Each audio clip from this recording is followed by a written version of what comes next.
Hi everyone, in this video I am in the practice set on page 7 and I just want to give some instructions on this lesson B part.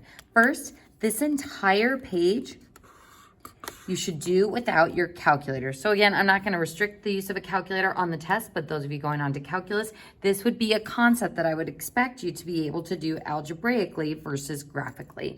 So the first part of this assignment is going to be to identify any restrictions on the domain. Now remember, your restrictions could be that x cannot be equal to something, like it is with our rational expressions, but with square roots, your restriction on the domain could be restricting it to what your x values can be, such as x being greater than or equal to some number. So those are both considered restrictions. Our next step is to identify any points of discontinuity.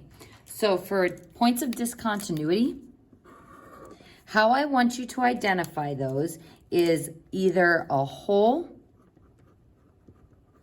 at x equals a value. So you don't have to find the full-on coordinate here, but you certainly can.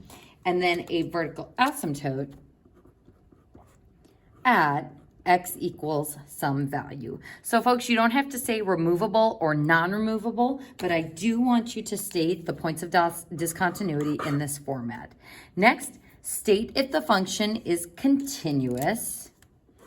And again, be careful because just because it has a restriction doesn't mean it's not continuous. Think of a square root function that does have a restriction, but I can draw it without lifting my pencil off the paper. And lastly, finding the domain algebraically, and that means without your calculator. So based on those restrictions, see if you can find your domain. Folks, a reminder that you will need to factor number 7, 8, and 9, just like we did on that yellow sheet. So factor to help you determine those denominator restrictions.